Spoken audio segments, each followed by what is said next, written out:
মানবতা বিরোধী অপরাধে শেখ হাসিনার বিচার হবে, স্কাই নিউজকে প্রধান উপদেষ্টা। আয়নাঘরগুলোকে জাদুঘরে রূপান্তরের সিদ্ধান্ত। কলেজ ছাত্র হৃদয় হত্যা মামলায় পুলিশের 5 সদস্যের তদন্ত প্রতিবেদন 15 জুন। গুম খুনের বিচারে সহায়তার আশ্বাস মার্কিন কূটনীতিকদের। শেখ হাসিনার বিচারের অজুহাতে নির্বাচন পেছানোর সুযোগ নেই বলছে বিএনপি। স্বৈরাচারের বিচারের ভার নেবে জনগণের সরকার। এবং 10 মার্চের মধ্যে বই হাতে পাবে শিক্ষার্থীরা, জানালেন বিদায়ী উপদেষ্টা। সামাজিক মূল্যবোধ তৈরিতে কাজ করার প্রত্যয় নতুন উপদেষ্টার।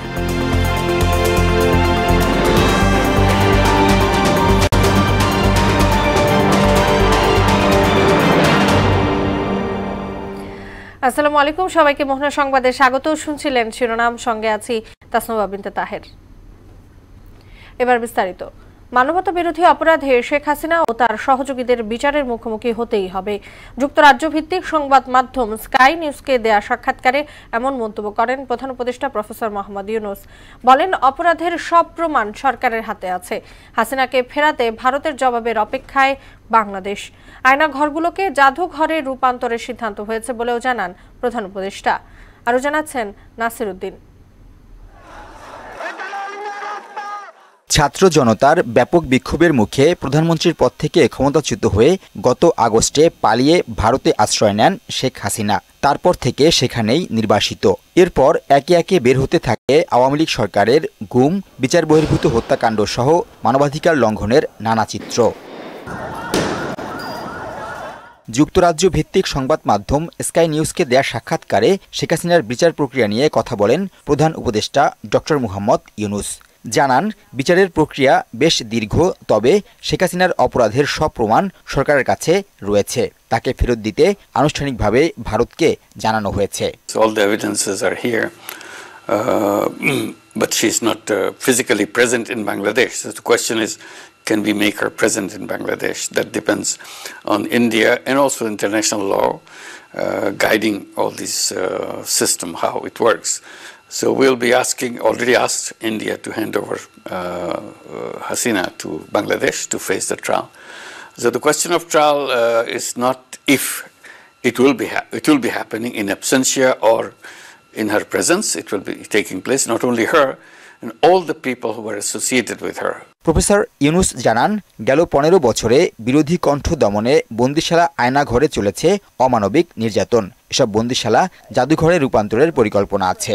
Cantonment area where they live, the army people live. So they are restricting those areas, but we have decided to make it a museum so that public can come in.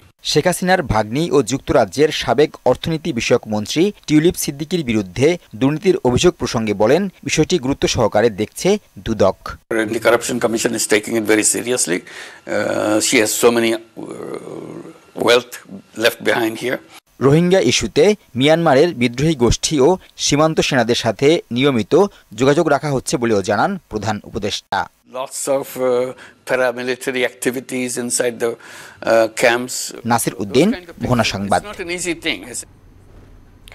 Awami সরকারের 15 বছরের গুম খুন সহ জুলাই গণহত্যা ও মানবতা বিরোধী অপরাধের বিচারে সহায়তার আশ্বাস দিয়েছেন 2 মার্কিন কূটনীতিক। এদিকে জুলাই গণ আন্দোলনে কলেজ ছাত্র হৃদয় হত্যা মামলায় পুলিশের 5 সদস্যের বিরুদ্ধে 15 জুন তদন্ত প্রতিবেদন দাখিলের নির্দেশ দেওয়া হয়েছে। বিস্তারিত কাজী পাপুর রিপোর্টে। গণঅভ্যুত্থানের নেতৃত্ব দেয়া শারজিস আলমের সাম্প্রতিক বক্তব্যের পর নতুন করে আলোচনায় এসেছে জুলাই গণহত্যার দায়ে শেখ হাসিনার বিচার ইস্যু। ট্রাইব্যুনালের চিফ প্রসিকিউটরের সামনে আসে এই বিচারের অগ্রগতির প্রশ্ন। বুধবার চিফ প্রসিকিউটর আবারও জানালেন, শেখ হাসিনার মামলার তদন্ত এই মাসেই শেষ হবে, তবে বিচার নিয়ে কোনো তাড়াহুড়ো করা হবে না। অতিরিক্ত চাপ প্রয়োগ করবেন না, কারণ বিচার, ন্যায় বিচার জটিল এবং কঠিন একটা প্রক্রিয়া। এখানে যদি অপ্রস্তুত অবস্থায় রিপোর্ট আসে অথবা তাড়াহুড়া করে বিচার করে আমি বিচারের কোনো ত্রুটি করি, তাহলে প্রতিপক্ষ এটার সুযোগ গ্রহণ করবে, ন্যায় বিচার পরাভূত হতে পারে আমাদের সবকিছু দেখতে হয়। এদিন আন্তর্জাতিক অপরাধ ট্রাইব্যুনালে পরিদর্শনে আসেন ঢাকায় নিযুক্ত সাবেক মার্কিন রাষ্ট্রদূত উইলিয়াম বি মাইলাম ও সাবেক কূটনীতিক জন ডেনোলোভিজ। সেখানে চিফ প্রসিকিউটর তাজুল ইসলামের সঙ্গে বৈঠক করেন তারা। পরে বৈঠকের আলোচনার বিষয় তুলে ধরেন চিফ প্রসিকিউটর। তারা বলেছেন তাদের পক্ষে যতটুকু সম্ভব তারা বাংলাদেশে এই মানবতা বিরোধী অপরাধের বিচারের ক্ষেত্রে তারা সহযোগিতাও করতে চান এবং সেই ব্যাপারে তাদের দিক থেকে যে সমস্ত পরামর্শের প্রয়োজন সেগুলো তারা দিয়েছেন এবং তারা চান যে তারা বলেছেন আমরা কারো পক্ষে না, আমরা সবসময় চাই মানুষের যে ন্যায় বিচার প্রাপ্তির অধিকার সেটা নিশ্চিত হোক। এদিকে গেল বছরের 5 আগস্ট শেখ হাসিনার পতনের দিনে গাজীপুরের কোনাবাড়িতে কলেজ ছাত্র হৃদয় হত্যা মামলায় পুলিশের সাবেক পরিদর্শক আশরাফুল ইসলাম সহ 5 জনের বিরুদ্ধে তদন্ত প্রতিবেদন 15 জুলাই দাখিল করতে বলা হয়েছে। কনস্টেবল আকরাম হৃদয় হোসেনকে পিঠে রাইফেল ঠেকিয়ে গুলি করে হত্যা করে তার হুকুমদাতাদের আইডেন্টিফাই করার জন্য এবং তার লাশটি কোথায় নিয়ে গিয়ে গুম করা হয়েছে বা ফেলে দেওয়া হয়েছে সেটা উদ্ধার করার জন্য আমরা তাকে জিজ্ঞাসাবাদের জন্য কোর্টের কাছে একদিনের অনুমতি চেয়েছি। কাজী পাপ্পু, মোহনা সংবাদ, ঢাকা। শেখ হাসিনার বিচার প্রক্রিয়ার সঙ্গে নির্বাচনের কোনো সম্পর্ক নেই বলে মন্তব্য করেছেন বিএনপির স্থায়ী কমিটির সদস্য আমির খসরু মাহমুদ চৌধুরী। বলেছেন নির্বাচনী ব্যবস্থাকে পিছিয়ে নেওয়ার সুযোগ নেই। জনগণের ভোটে নির্বাচিত সরকার শেখ হাসিনা সহ আওয়ামী স্বৈরাচারীদের বিচারের জন্য প্রতিশ্রুতিবদ্ধ থাকবে বলেও জানান তিনি। আরও জানাচ্ছেন তানজিদ ভূঁইয়া। বুধবার বনানীর একটি হোটেলে শিপ ব্রেকার্স অ্যান্ড রিসাইক্লার্স অ্যাসোসিয়েশনের গোলটেবিল শেষে গণমাধ্যম কর্মীদের মুখোমুখি হন আমির খসরু মাহমুদ চৌধুরী। বলেন, শেখ হাসিনা সহ স্বৈরাচারী সরকারের বিচার করবে জনগণের ভোটে নির্বাচিত সরকার। গণতান্ত্রিক ব্যবস্থাকে পিছিয়ে নেওয়ার কোনো সুযোগ নাই। একদিন যাচ্ছে বাংলাদেশে অনির্বাচিত সরকার, অগণতান্ত্রিক।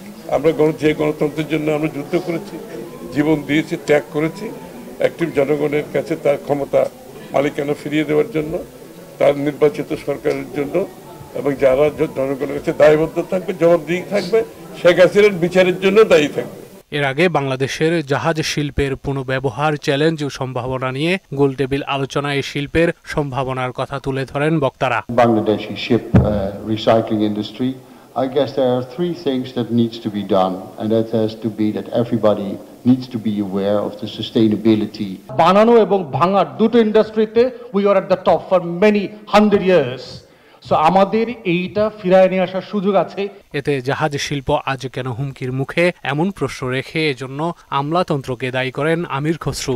একটা সরকার কিন্তু খালি রেগুলেটর হয় না, গভর্নেন্স ইমপ্রুভ করতে গেলে ডিরেগুলেট করতে হবে, নিয়ন্ত্রণ কমাই দিতে হবে। আগামী দিনে সুযোগ থাকলে আমরা সিরিয়াস ডিরেগুলেশন করে ফেলবো বাংলাদেশে। পরিবেশ দূষণের দোহাই দিয়ে শিপ ব্রেকিং এর মতো শিল্পকে আটকে রাখা হচ্ছে বলেও অভিযোগ করেন তিনি। নীতিনৈতিকতা আজকে আমরা ধ্বংস হয়েছে। এগুলো সবকিছু ফিরিয়ে আনতে হলে আমাদেরকে সবকিছু মিলিয়ে আমাদের গভর্নেন্সের চিন্তা করতে হবে। তানজিদ ভুইয়া, মোহনা সংবাদ, ঢাকা। 10 মার্চের মধ্যে সব শিক্ষার্থীদের কাছে বই পৌঁছে যাবে জানিয়েছেন বিদায়ী শিক্ষা উপদেষ্টা ওয়াহিদ উদ্দিন মাহমুদ। দুপুরে সচিবালয়ে তিনি এ আশাবাদ জানান। এদিকে বিজ্ঞান ও প্রযুক্তি ভিত্তিক সামাজিক ন্যায় বিচার প্রতিষ্ঠা এবং মূল্যবোধ তৈরিতে কাজ করে যাওয়ার প্রত্যয় জানিয়েছেন নতুন শিক্ষা উপদেষ্টা অধ্যাপক সিয়ার আবরার। শামীউজ্জামান চৌধুরীর রিপোর্ট। অন্তর্বর্তী সরকারের উপদেষ্টা হিসাবে শপথ নিয়েই সচিবালয়ের নিজ দপ্তরে যান নতুন শিক্ষা উপদেষ্টা সিয়ার আবরার। সেখানে মন্ত্রণালয়ের কর্মকর্তা কর্মচারীর সঙ্গে শুভেচ্ছা বিনিময় করেন তিনি। আমি জীবনে কোনোদিন এই ধরনের পরিসরে এসে বসে যে এই দিকে বসবো এটা কখনো কিন্তু ভাবা হয়নি। নতুন দায়িত্বে অনেক চ্যালেঞ্জ থাকলেও সকলের সহযোগিতা নিয়ে তা মোকাবেলার আশা জানান তিনি। মাননীয় প্রধান উপদেষ্টা যখন আমাকে এই দায়িত্ব দিলেন, আমি মনে করি যে এটা একটা চ্যালেঞ্জ। উনি আমাকে এটাও বলছেন যে সময় মধ্যে দায়িত্বটা নিচ্ছ, আমরা তো স্যারের কাছ থেকে শুনলাম কি টালমাটাল সমস্যার মধ্যে তিনি এবং এই টিমকে নিয়ে তিনি এই দায়িত্ব পালন করেছেন। বিজ্ঞান ও প্রযুক্তি ভিত্তিক সামাজিক ন্যায় বিচার প্রতিষ্ঠা ও মূল্যবোধ তৈরিতে কাজ করে যাওয়ার প্রত্যয় ব্যক্ত করেন নতুন এই উপদেষ্টা। আমি এমন এক শিক্ষা ব্যবস্থার কথা ভাবি যা হবে ব্যক্তির কর্মদক্ষতা অর্জন, তার আত্ম উন্নয়নের উপযুক্ত পথ, যা হবে আর্থসামাজিক উন্নয়ন ও বিজ্ঞান প্রযুক্তি ভিত্তিক উৎকর্ষে সহায়ক। এ সময় আগামী 10 মার্চের মধ্যে শিক্ষার্থীদের হাতে বই পৌঁছে যাবে বলেও জানান বিদায়ী উপদেষ্টা ওয়াহিদুদ্দিন মাহমুদ। ফেব্রুয়ারি শেষ পর্যন্ত, কিন্তু হয়তো মার্চের 10 তারিখে পর্যন্ত সব জায়গায় যাবে। মাধ্যমিক বেসরকারি এমপিওভুক্ত শিক্ষা প্রতিষ্ঠানের শিক্ষক এরাই হলো সবচেয়ে বঞ্চিত। দীর্ঘদিনের সৃষ্ট সংকট সহজেই মেটানো যাবে না বলেও জানান তিনি। এই শিক্ষা ব্যবস্থা এত অবিন্যস্ত, এত বিশৃঙ্খল। শামীমুজ্জামান চৌধুরী, মোহনা সংবাদ, ঢাকা। রমজানে ফলের দামে দিশেহারা ক্রেতা। তরমুজ বিক্রি হচ্ছে 65 থেকে 70 টাকা কেজিতে। দেশি ফলের পাশাপাশি ঊর্ধ্বমুখী সব ধরনের আমদানি করা ফলের দাম। লেবুর হালি বিক্রি হচ্ছে 60 থেকে 120 টাকা পর্যন্ত। শুল্ক ছাড় সুবিধা আর পর্যাপ্ত সরবরাহের মধ্যেও খেজুরের দাম বাড়তি। এসব নিয়ে যোগান ঘাটতির খোঁড়া যুক্তি ব্যবসায়ীদের। আছে সিন্ডিকেটের অভিযোগও, আরও জানাচ্ছেন উষা ফেরদৌস। দুইভাবে তরমুজ বিক্রি করেন চাষিরা। প্রথমত ক্ষেত চুক্তি, এতে পুরো ক্ষেতের তরমুজ অনুমান করে একসঙ্গে বিক্রি করে দেওয়া হয় ব্যবসায়ীদের কাছে। উৎপাদন খরচ থেকে সামান্য বেশি পান চাষিরা। পরে সময় সুযোগ অনুযায়ী ক্ষেত থেকে তরমুজ নিয়ে যান ব্যবসায়ীরা। দ্বিতীয়ত ক্ষেত থেকে তরমুজ কেটে সহিসেবে পাইকারদের কাছে বিক্রি করা হয়। তবে বাজারে বিক্রির সময় ঘটনা উল্টো, সেখানে বিক্রি করা হয় কেজি হিসেবে। ইফতারিতে রসালো ফল তরমুজের চাহিদা ব্যাপক। এ সুযোগ কাজে লাগিয়ে বাজারে তরমুজ বিক্রি হচ্ছে 65 থেকে 70 টাকা কেজিতে। আপনি কারণ বাজারে যান, দেখবেন তারা ওই পিকআপ ভরে তারা ওইভাবে কিনে নেয়, কেজি হিসাবে ক্রয় করে না। বিক্রির সময় তারা কেজি হিসাবে বিক্রি করে। কেজিও চলে, ঠিও চলে, যে যেমনি কিনে আর যারা যেমনি দেয়। কেউ কেউ বলছে এমন হলে তরমুজ বয়কট করা উচিত। আমাদের দিক থেকেও যদি আমরা এই ধরনের একটা নেই যে দাম বেশি হলে জিনিসটা আমরা নিব না, এটা এমন না যে এই জিনিসটা খেতেই হবে, এটা ছাড়া রোজা হবে না, সেরকম কোনো কিছু না। সেক্ষেত্রে দামটা কমে আসতে পারে। নিম্ন আয়ের বলতে যা বোঝায় তারা তো খেতেই পারে না। এরা তরমুজ মনে করেন স্বপ্নের হয়ে গেছে এখন। তদারকি না থাকায় অস্থির ফলের বাজার। ইফতারে ফল কিনতে পারছেন না অনেক পরিবার। তালিকা থেকে পুষ্টিকর এ খাদ্য বাদ দিতে হচ্ছে। খুব প্রয়োজনে খরচ সমন্বয় করতে একটি দুটি ফল ওজন দিয়ে কিনছেন। একটা আনারস দাম করলাম 120 টাকা এক পিস আনারস। যারা এই যে খুচরা বিক্রি করে ওনারা অত্যন্ত বেশি বিক্রি করে। হ্যাঁ, আপনার আড়তদাররা যা বিক্রি করে সেই রেট কি ওদের কাছে আছে? নাই। সবগুলোই মনে হচ্ছে যে কেজিতে প্রায় 1-150 টাকা বেশি আর কি। সারাদিন রোজা রাখার পর এক গ্লাস লেবু শরবত যেন এক নিমিষেই রোজাদারদের সব তৃষ্ণা মিটিয়ে দেয়। এতে রমজানে লেবুর কদর বাড়ে কয়েক গুণ, দামও বাড়ে পাল্লা দিয়ে। লেবু হালি প্রতি বিক্রি হচ্ছে 120 টাকা পর্যন্ত। নরমাল যেটা আপনার পছন্দ হবে সেই পছন্দ লেবুটা আপনার 80 টাকা হালি। এটা পার পিস 30, হালি 120। খেজুরের দাম কমেছে এমন প্রচারণার মধ্যেই গত 2 দিনে কেজি প্রতি দাম বেড়েছে 50 থেকে 150 টাকা পর্যন্ত। শুল্ক ছাড় সুবিধা আর পর্যাপ্ত সরবরাহের মধ্যেও দাম বাড়ায় খুচরা ব্যবসায়ীরা। দায় চাপালেন সিন্ডিকেটের ওপর। বান্দরতলি সিন্ডিকেট, ওখানে সিন্ডিকেট বাংলা সবকিছু কমে যাবে দাম। দেশে খেজুরের বার্ষিক চাহিদা 60 থেকে 90 হাজার টন। শুধু রমজান মাসেই 40 হাজার টন খেজুর প্রয়োজন হয়। উষা ফেরদৌস, মোহনা সংবাদ, ঢাকা। নদী দখল ও দূষণের সঙ্গে জড়িতদের নির্বাচনে অংশ নেওয়া ঠেকাতে নির্বাচন কমিশনকে ব্যবস্থা নেওয়ার দাবি জানিয়েছে human rights for piece Bangladesh. বিকেলে নির্বাচন ভবনে পুরো আলোচনায় এ দাবি সিইসি ও কমিশনারদের কাছে উপস্থাপন করে সংস্থাটির নেতারা। পরিবেশ রক্ষার স্বার্থে নির্বাচনে অসাধু ব্যক্তিদের অংশ নেওয়া ঠেকানো গেলে সুষ্ঠু ও গ্রহণযোগ্য নির্বাচনের পথ উন্মুক্ত হবে বলেও আশা করছে প্রতিনিধি দল। Human rights and piece for বাংলাদেশের পক্ষ থেকে আমাদের নেতৃবৃন্দ আমরা একটা আবেদন দিয়েছি কমিশনকে। প্রধান নির্বাচন কমিশনার সহ অন্যান্য কমিশনারবৃন্দ ছিলেন। আমরা বলেছি যে এই যে গণপ্রতিনিধিত্ব আদেশ সেটাকে সংশোধন করে একটা বিধান এখানে সংযোজন করা, যে নদী দূষণ ও দখলকারী যারা হবে তারা জাতীয় সংসদ নির্বাচনে অযোগ্য হবে। রমজানে ফলের দামে দিশেহারা ক্রেতা। তরমুজ বিক্রি হচ্ছে 65 থেকে 70 টাকা কেজিতে। দেশি ফলের পাশাপাশি ঊর্ধ্বমুখী সব ধরনের আমদানি করা ফলের দাম। লেবুর হালি বিক্রি হচ্ছে 60 থেকে 120 টাকা পর্যন্ত। শুল্ক ছাড় সুবিধা আর পর্যাপ্ত সরবরাহের মধ্যেও খেজুরের দাম বাড়তি।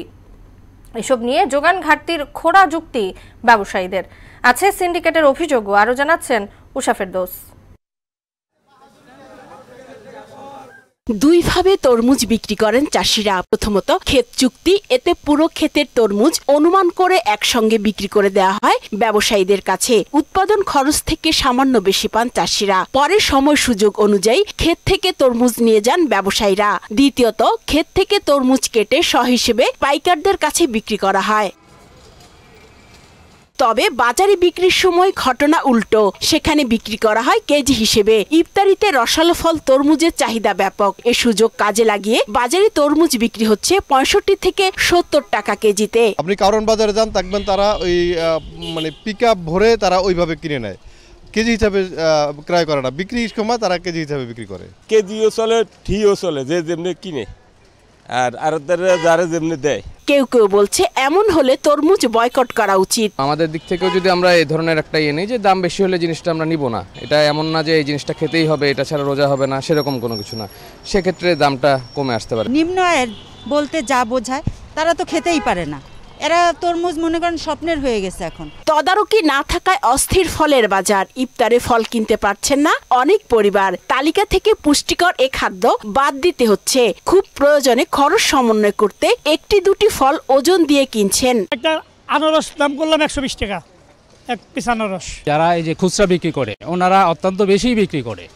হ্যাঁ, আপনার আড়তদাররা যা বিক্রি করে সেই রেট কি ওদের কাছে আছে? নাই। সবগুলোই মনে হচ্ছে যে কেজিতে প্রায় 150 টাকা বেশি আর কি।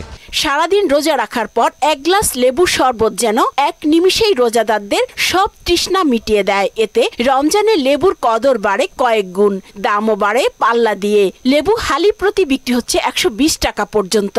নরমাল যেটা আপনার পছন্দ হবে সেই পছন্দ লেবুটা আপনার 80 টাকা হালি। এটা পার পিস 30, হালি 120। খেজুরের দাম কমেছে এমন প্রচারণার মধ্যেই গত 2 দিনে কেজি প্রতি দাম বেড়েছে 50 থেকে 150 টাকা পর্যন্ত। শুল্ক ছাড় সুবিধা আর পর্যাপ্ত সরবরাহের মধ্যেও দাম বাড়ায় খুচরা ব্যবসায়ীরা। দায় চাপালেন সিন্ডিকেটের ওপর। বান্দরতলি সিন্ডিকেট, ওখানে সিন্ডিকেট বাংলা সবকিছু কমে যাবে দাম। দেশে খেজুরের বার্ষিক চাহিদা 60 থেকে 90 হাজার টন। শুধু রমজান মাসেই 40 হাজার টন খেজুর প্রয়োজন হয়। উষা ফেরদৌস, মোহনা সংবাদ, Dhaka. Walton digital campaign season 22 এর আওতায় কিস্তিতে ফ্রিজ কিনে 10 লাখ টাকা পেয়েছেন শিক্ষার্থী রাসেল ফকির। ফরিদপুরের চরফ দ্রাসন স্কুল মাঠে আনুষ্ঠানিকভাবে চেক তুলে দেন অভিনেতা আমিন খান। এতে জানানো হয় দেশের যে কোনো শোরুম থেকে যে কোনো পণ্য কিনে 10 লাখ টাকার ক্যাশ ভাউচার সহ নিশ্চিত উপহার পেতে পারেন ক্রেতারা। এ সুযোগ 20 ফেব্রুয়ারি থেকে শুরু হয়ে চলবে ঈদুল আজহা পর্যন্ত।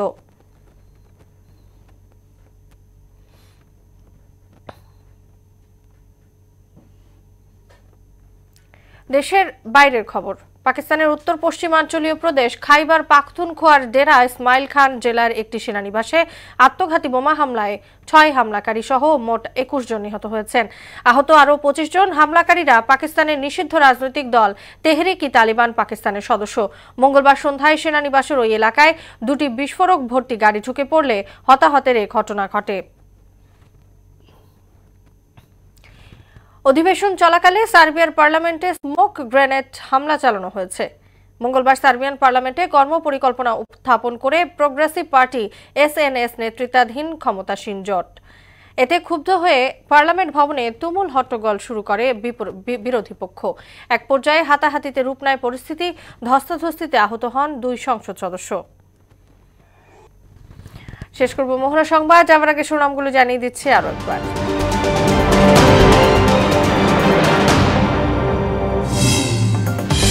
মানবতা বিরোধী অপরাধে শেখ হাসিনার বিচার হবে, স্কাই নিউজকে প্রধান উপদেষ্টা। আয়নাঘরগুলোকে জাদুঘরে রূপান্তরের সিদ্ধান্ত। কলেজ ছাত্র হৃদয় হত্যা মামলায় পুলিশের 5 সদস্যের তদন্ত প্রতিবেদন 15 জুন।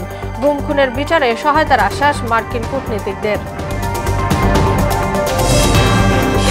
শেখ হাসিনার বিচারের অজুহাতে নির্বাচন পেছানোর সুযোগ নেই বলছে বিএনপি। স্বৈরাচারের বিচারের ভার নেবে জনগণের সরকার। এবং 10 মার্চের মধ্যে বই হাতে পাবে শিক্ষার্থীরা, জানালেন বিদায়ী উপদেষ্টা। সামাজিক মূল্যবোধ তৈরিতে কাজ করার প্রত্যয় নতুন উপদেষ্টার।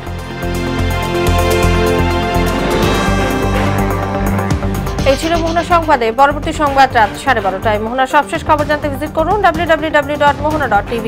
সংবাদ দেখতে পান ফেসবুক ও ইউটিউবেও। এতক্ষণ সঙ্গে থাকার জন্য সবাইকে ধন্যবাদ।